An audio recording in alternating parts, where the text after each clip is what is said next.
Hi, welcome to our channel where we share the most intriguing stories. Came after lunch, badges, boots, and a bogus fine. Said my koi pond was a threat to the ecosystem. By nightfall, someone had sabotaged my filter. They thought I'd roll over, but they knocked on the wrong gate. This isn't just my land, it's the front line, and I'm ready for war. Showed up just after lunch while I was out by the lower bank, trimming reeds along the crescent edge of the koi pond. It had rained that morning, and the mossy stones around the cascade were glistening like polished jade. I just finished scraping algae from the waterfall intake when I heard gravel crunching behind me. 3 pairs of boots, maybe 4. I stood, wiped my hands on my work apron, and turned to find 3 people in navy windbreakers, each with a laminate badge swinging from a lanyard.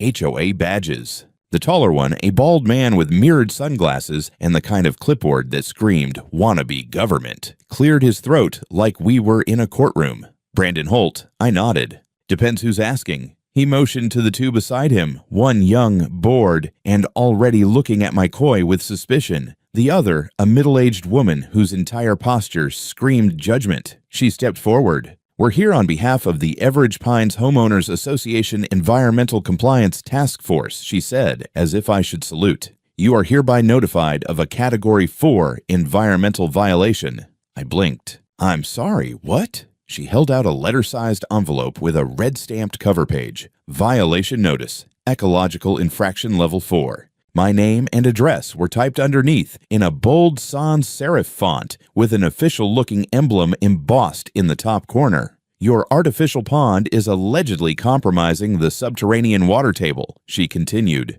"The aquifer beneath this area feeds several residential wells." I stared at her, waiting for the punchline. Instead, the clipboard guy stepped in and pointed a pen toward the pond. "Furthermore, your use of non-native aquatic species and fertilizers constitutes a threat to regional biodiversity." I nearly laughed. "You're telling me koi, decorative carp, are an invasive threat?" The woman sniffed.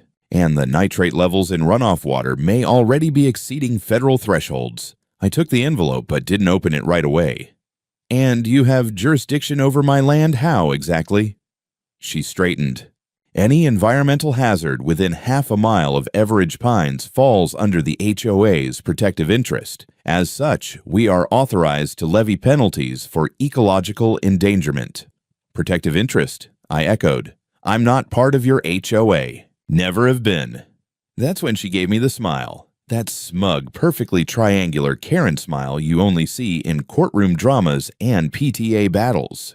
"Whether you signed on or not, your actions affect our community." They turned and left without another word, their boots crunching down my gravel path like a bad omen. I opened the envelope with the back of my folding knife. Inside was a fine, $50,100, to be paid within 30 days, along with a directive to initiate immediate drainage and ecological restoration of the artificial pond feature. For a few seconds, I genuinely wondered if I was having a stroke. I walked back to the pond in silence, just in time to watch one of the koi glide beneath the lily pads. Water bubbled gently from the top of the cascade, filtered through layers of stone, charcoal, and vegetation I'd painstakingly installed over months. This pond was my pride and joy. It was legal. It was certified. Hell, I'd had it reviewed by the state's own Department of Ecology before I even broke ground. So when I heard the SUV again, this time a black BMW with tinted windows, I didn't bother to hide the scowl on my face. It pulled up like it owned the place, and sure enough, out stepped a woman in a cream blazer, manicured to the fingernail, with aviators and a clipboard tucked under one arm. "I assume you're Karen Stafford," I called. She didn't smile. "Mr. Holt," she said with grave finality. "Let's not make this adversarial. You can either comply with the remediation order, or we can escalate." "Escalate to what?" I asked.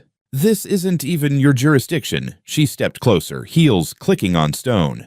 "It is now. If your pond continues to poison our water table, you will face court-mandated penalties." "Don't make this more complicated than it has to be." I folded my arms. "Karen, let me explain something. This pond sits on private land, built with full permits, inspected, signed off.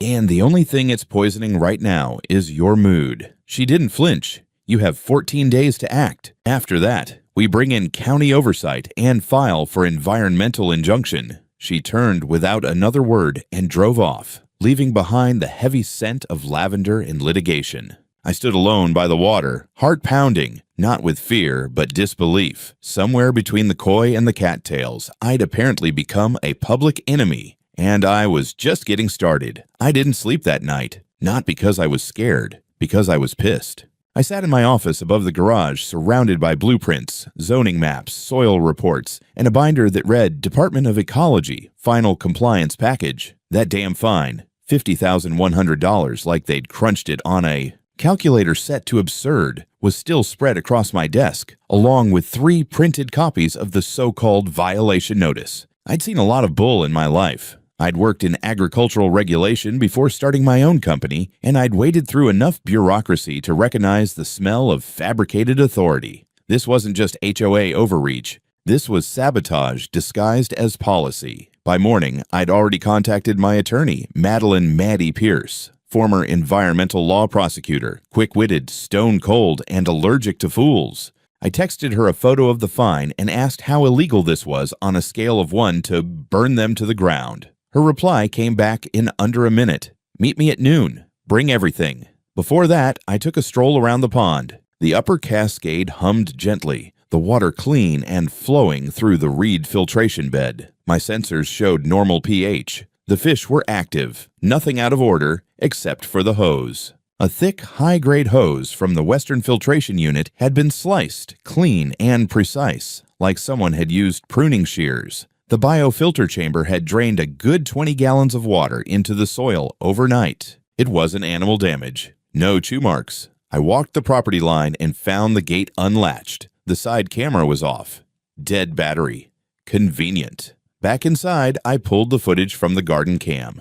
At 3:24 a.m., a figure stepped into frame, a man in a reflective HOA vest. He moved quickly, head down, carrying something that looked very much like gardening tools. Snipped the hose, stepped back out. In and out in under 2 minutes. No face. But the vest had a logo. I saved the footage to a flash drive and printed 3 stills. At noon, sharp, I met Maddie at her firm's office in Tacoma. She scanned the documents while sipping black coffee and muttering like she was cross-examining them. Then she looked up. This is nonsense. I leaned back. Go on. There's no jurisdiction. You're not in their HOA. They have no environmental enforcement authority outside their subdivision. These claims would never hold in court. Figured, I said. What about the fine? Her eyes narrowed. They're presenting it as a civic penalty, not a private claim. That's fraud. And this signature at the bottom?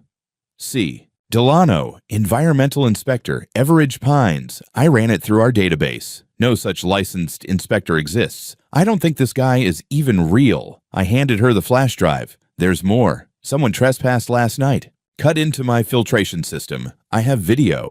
She plugged it into her laptop, brows raising as the clip played. Then she smirked. Want to guess what else is illegal? Sabotage, trespassing, tampering with licensed filtration infrastructure. We're looking at criminal charges if we play this right. Karen won't go down easy, I said. She won't have a choice. We filed a police report that afternoon.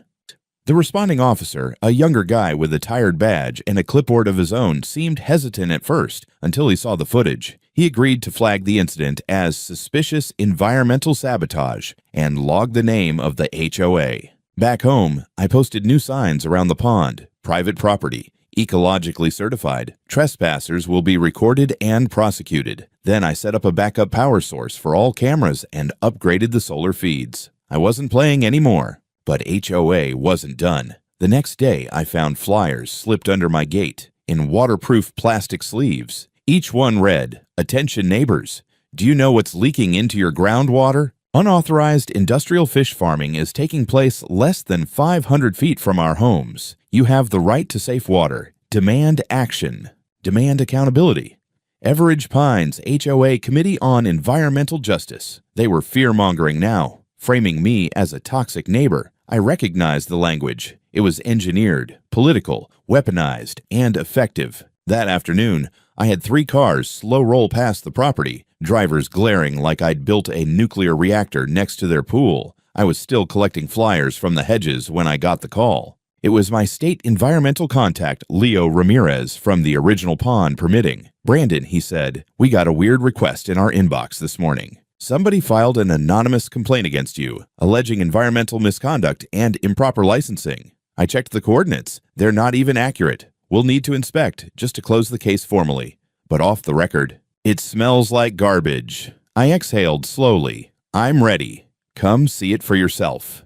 I was officially under siege, on my own land, doing things by the book, while people who had no right to even look over my fence tried to bury me with made-up laws. They thought I'd back down. They'd clearly never dealt with a koi breeder during spawning season. The state environmental team arrived 2 days later, 3 agents in marked vehicles with sealed decals and clipboards that actually meant something. Leo Ramirez stepped out first, his ponytail a little grayer than I remembered, but his handshake just as firm. He gave the koi pond a slow, appreciative nod. "Looks better than last year," he said. "New reed bed, stronger filtration," I replied. "Not that it matters to the HOA ecosystem experts." He snorted and motioned to his colleagues. "We'll run the standard test just so the paperwork is clean. But I've already got questions." We started with the so-called coordinates of contamination listed in the HOA's complaint. Leo entered them into his GPS unit and frowned. "These aren't even on your land." "Say again." He turned the screen toward me. The pin hovered over a parcel clearly outside my fencing, on the far side of a utility easement, smack in the middle of Everidge Pines. "Technically, these are their tennis courts." "You're telling me their own complaint accuses them of pollution?" Leo grinned. "That's exactly what I'm telling you." Meanwhile, his team ran turbidity, nitrate, and coliform tests on the pond outflow and water table monitors. All readings came back clean, better than most natural bodies in the county. While the agents worked, I showed Leo my documentation again. The permits, the construction plans, the ecological surveys. He skimmed, nodded, and snapped photos for official records. By noon, he was done. "Everything here's in compliance. Gold star stuff," he said. "I'm closing the complaint as unfounded, but I'm escalating this. These fake claims, this looks like fraud. I'll be sending it to the Attorney General's Environmental Integrity Unit." "What about the flyers?" "We saw them," Leo said darkly. "Fear-based propaganda like that can fall under harassment. I'd keep them."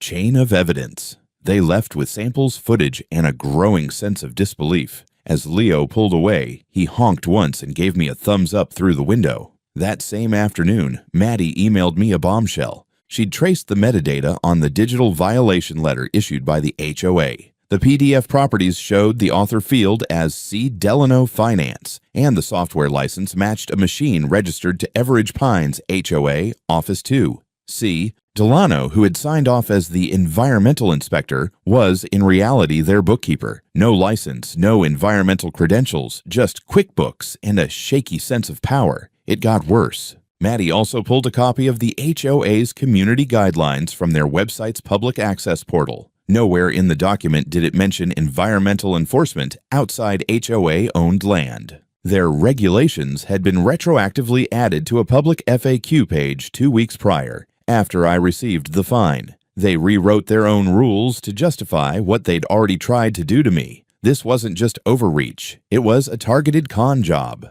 Fueled by this discovery, I contacted a friend who freelanced as an open-source investigator. Within 24 hours, she dug up a forum post on a small HOA legal board. The post, made under the username GreenShieldWA, read, "Has anyone dealt with a neighbor who's technically outside the HOA boundary but causes indirect impact, runoff, wildlife disruption, view obstruction? Any strategies for applying pressure?" The IP matched the Everidge Pines HOA office. The timestamp was dated 3 days before I received the original fine. The entire playbook had been planned in advance. I forwarded everything to Maddie, who immediately filed a notice with the state civil court indicating intent to pursue a claim of fraudulent action by the HOA. She also filed a cease and desist letter personally addressed to Karen Stafford. That should have been the end of it, but instead, the Everidge Pines HOA doubled down. The next morning, a drone flew over my pond. Not a casual flyby, a tactical slow sweep.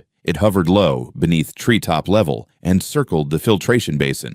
I recorded it with my phone and even managed to shoot it briefly with my garden hose, sending it reeling sideways. but not before I saw the small white letters on its underbelly, EPHOA 3. They had their own fleet. Christ, I called Maddie. Do you know what I saw hovering over my water lilies today? She groaned. This just became fun. We drafted a second police report for harassment via surveillance and attached both the video and the drone's visible ID. The officer at the station raised an eyebrow when he saw the footage. They're flying over your land without consent. Fully over, I said. Multiple passes.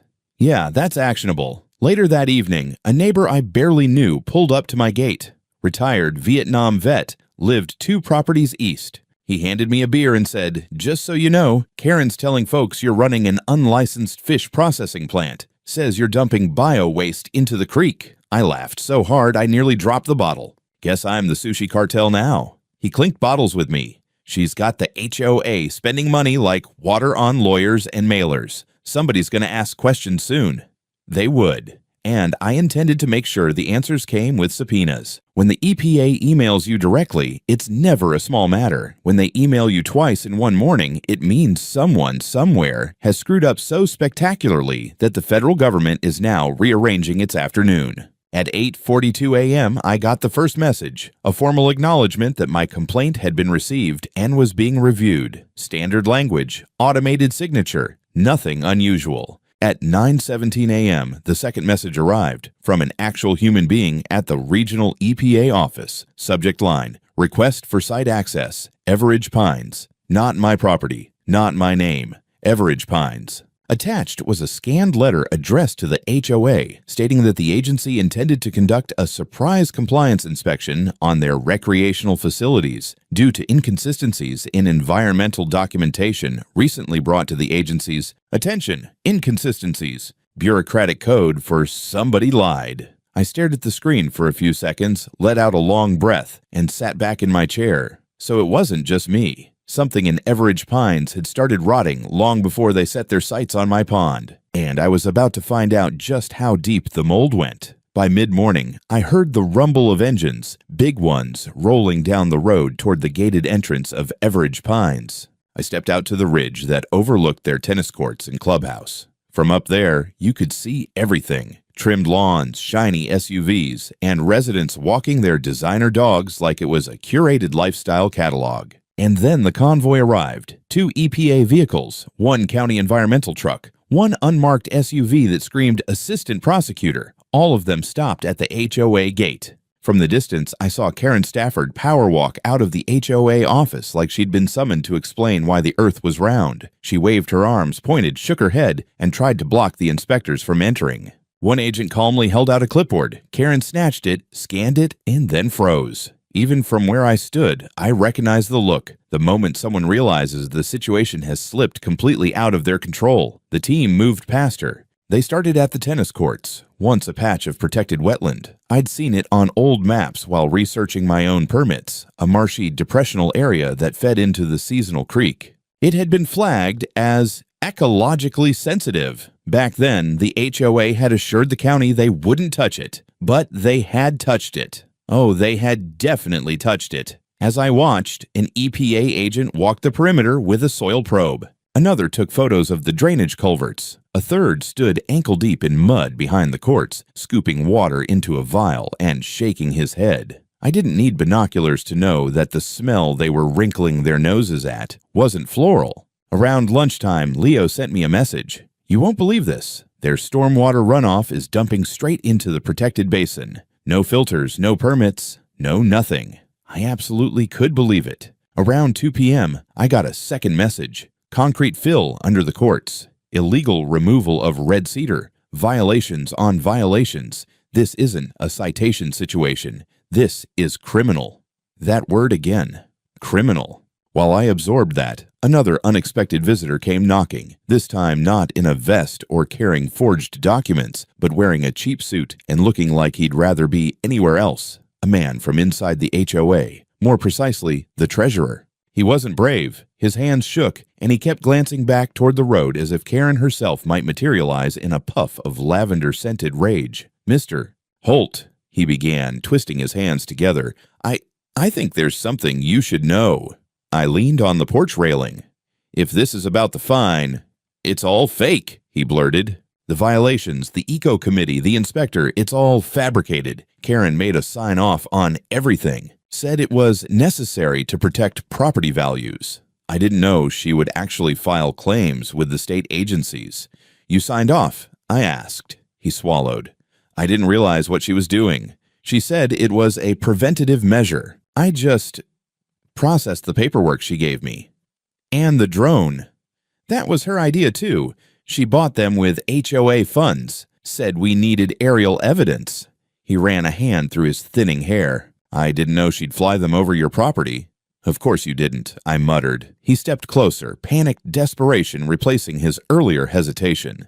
"Look, I'm cooperating now. I'll give statements, emails, meeting notes." He lowered his voice. "She told the board your pond would tank the real estate market. Said if she didn't neutralize your project, the neighborhood would become, quote, the next algal slum."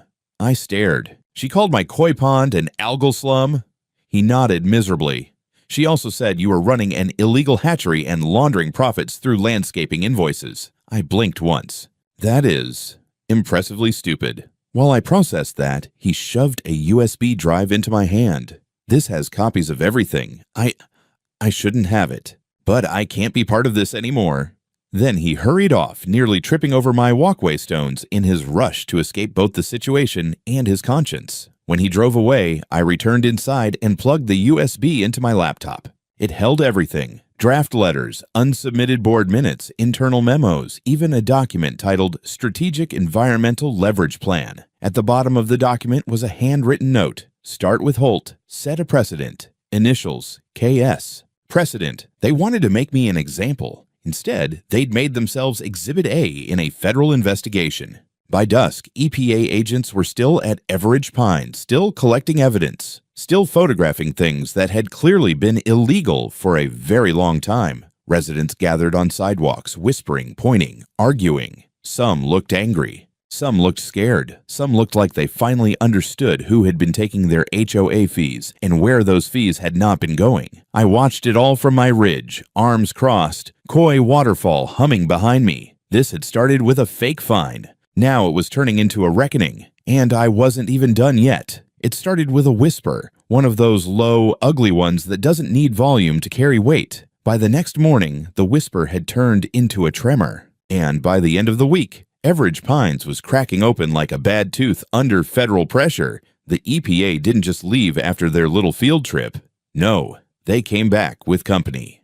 On Monday, agents from the Washington State Department of Ecology arrived with clipboards, cameras, and attitudes like they'd been waiting years to stick it to some rich HOA that thought stormwater runoff laws were optional. They didn't just inspect the tennis courts again. They combed through the entire HOA complex, maintenance sheds, tool storage, clubhouse septic systems. They even sent a diver into the decorative pond near the front entrance to test for illegal discharge. That diver emerged with a bucket of viscous gray sludge and muttered something about violations stacked like Jenga blocks. Meanwhile, I had my own mess to sort through. The USB drive from the treasurer was a gold mine, not just for me, but for my lawyer, Carla Hayes. Carla was a bulldog in a tailored blazer, and when I showed her the files, she blinked once, then laughed so hard she nearly dropped her tablet. "These idiots committed 3 different kinds of fraud in one document," she said, pointing to the eco-enforcement template Karen had drafted. "Environmental misrepresentation, impersonating a regulatory body, and attempted zoning interference. And that's before the forged signatures." Carla didn't wait. She filed a motion for injunctive relief within 24 hours and sent formal notice to the HOA board that any further contact with me or my property would result in criminal charges. She also faxed copies of the fake documents to the county prosecutor's office, the state attorney general, and, just for good measure, the regional media. On Wednesday morning, the bomb dropped. HOA president under federal investigation read the headline on the Puget Daily. Below it, a smiling photo of Karen Stafford, still in pearls, still smug, next to a list of potential charges that included document tampering, environmental code violation, and impersonation of a state inspector. The article quoted an unnamed source who described Karen's efforts as a calculated attack on a neighboring landowner with falsified documents created to manufacture leverage. That source, I'm not ashamed to say, was me. By Thursday, the HOA offices were empty. The blinds were drawn, the parking lot half full, and the woman who used to sit at the front desk had apparently taken extended sick leave. Residents started poking around my fence line again, not with drones this time, but with curiosity. One man came to my gate and asked nervously if I was the fish guy. I told him yes. He apologized. Told me he'd voted for Karen's enforcement budget last year because she'd claimed I was building a commercial aquatic center without permits. I just nodded. Turns out, I read the Clean Water Act better than she did. By Friday, the financial side of the collapse began. An emergency HOA meeting was called, virtually of course, and someone leaked the whole thing to a community Facebook group. The recording landed in my inbox via a former board member who clearly wanted to distance herself from the fireball. It was glorious. You could hear Karen trying to maintain control while half the board shouted over each other, demanding to know where their legal defense fund had gone, why the insurance company was refusing coverage, and whether it was true that HOA funds had been used to pay for the drone surveillance. Someone, I think it was the treasurer, muttered, "We're so screwed," into a hot mic. By Monday of the following week, 2 board members had formally resigned. The treasurer who came to my door, Paul, I heard he'd lawyered up and was actively cooperating with investigators. He had reportedly turned over everything to the county DA. Emails, receipts, the forged violation reports, even meeting recordings Karen didn't know he had. And then, like the final nail in the coffin, the court unsealed an indictment. Count 1, criminal environmental misrepresentation. Count 2, use of forged instruments in a civil enforcement attempt count. 3, conspiracy to commit regulatory fraud. Karen Stafford was subpoenaed. Her fake inspector, real name, Craig Maddox, a landscaper with 2 misdemeanors, was also named. The charges were real, the penalties stiff, and the look on Karen's face when the news van swarmed her driveway was worth every koi scale in my pond. That night, as I stood by my waterfall, sipping tea under the soft amber light of my porch lamp, I watched the Everidge Pines gate stand awkwardly open, unguarded, unmonitored, exposed. Residents milled around in confusion, waiting for direction that wouldn't come. The self-appointed queen had fallen, and now the kingdom was crumbling with her. The HOA bank accounts were frozen by court order. A special master was appointed to oversee their records. The contractor who'd built the tennis courts under verbal agreements was subpoenaed next. And me. I went to bed early for the first time in weeks, dreaming of calm waters and red koi gliding beneath lily pads. They wanted to drain my pond. Instead, they flooded themselves. The thing about bureaucracies, especially the corrupt ones, is they don't collapse all at once. They unravel, thread by thread, motion by motion, subpoena by subpoena. I just never expected to be at the center of that unraveling, flipping through depositions with a mug of coffee, while lawyers whispered about felony charges like it was a Monday morning staff meeting. Karen Stafford, former Queen of Covenants and Codes, was officially indicted on 3 felony counts and 5 misdemeanors. The news hit the residents of Everidge Pines like a tsunami, especially the ones who donated to the Environmental Preservation Legal Fund, which, it turned out, was just Karen's slush fund for drone rentals and under-the-table contractor fees. Meanwhile, my lawsuit against the HOA moved into gear. Carla Hayes, my attorney, didn't waste a breath. She filed on counts of defamation, business interference, and intentional infliction of emotional distress. She even added an itemized loss analysis of koi sales I missed during the height of the HOA's sabotage campaign. If they're going to drag you through hell, she told me, we're going to invoice them for every damn matchstick. Then came the court-ordered discovery. Emails. So many emails. HOA meeting notes, text threads, payment receipts. A paper trail of petty tyranny. One particularly damning string included a message from Karen to the fake inspector, Craig Maddox, dated weeks before any violation was ever issued. It read, "Find something to pin on him. If we can scare him out, that pond will drain itself." They didn't even try to encrypt it. My favorite moment came during a pre-trial deposition when Carla asked Karen, point blank, if she had ever been to my property. She said no. Carla slid a printed frame from one of my motion-activated trail cameras across the table. There was Karen, on my land, hands on hips, staring down my filtration system like it had insulted her mother. Karen didn't say a word. Her lawyer just sighed like a man staring at a collapsed bridge. While the civil case geared up, the criminal proceedings marched forward. Craig Maddox flipped first. The moment prosecutors offered him immunity, he threw Karen under the bus, the tires, and the entire chassis. Claimed she'd paid him to forge inspection notes, coached him on which violations to cite, and instructed him to include scientific-sounding language to confuse any outsiders. "Make it sound EPA-ish," she'd texted him. The prosecution was delighted. They called it conspiracy. I called it karma. By late spring, the trial date for my civil case was set. In the meantime, Carla negotiated a preliminary injunction that officially barred the HOA, or what was left of it, from communicating with me or interfering with any of my operations. Which was good, because I had recently secured a grant from the Washington Environmental Initiative to expand my kiwi breeding program and build a visitors pavilion near the pond. When word of the expansion got out, a few former HOA members actually reached out, not to harass me, but to ask if they could volunteer. One woman said her son wanted to study biology, and if I ever needed help testing water quality, he'd bring his own lab kit. Funny how quickly fear turns into friendliness when the boot shifts feet. Of course, not all the fallout was gentle. There were protests, small ones. A group of die-hard HOA loyalists held handmade signs at the edge of my property. "Stop pond pollution,"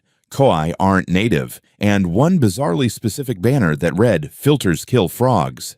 I brought them lemonade. It's hard to scream eco-terrorist at a guy handing you cold drinks. Behind the scenes, things got nastier. Karen's legal team tried to argue that the HOA had implied jurisdiction over neighboring lots based on a decades-old clause in a development plan no one had ever enforced. Carla responded by dragging out aerial maps, state code, and a notarized letter from the county zoning office that said, in plain terms, Everidge Pines HOA does not have authority beyond its platted boundaries. Period.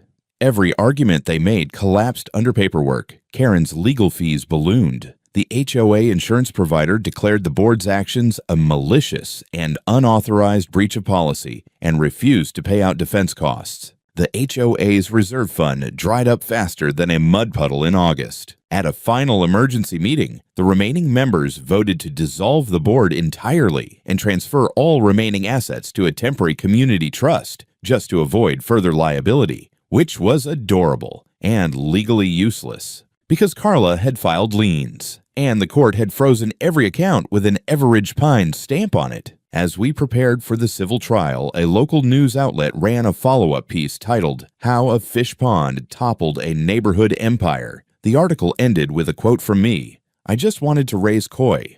But when someone tries to poison your pond with lies, you fight back. And sometimes the water fights with you." I didn't say it to be poetic, but damn if it didn't feel like justice was finally rippling in my direction. The courtroom was freezing.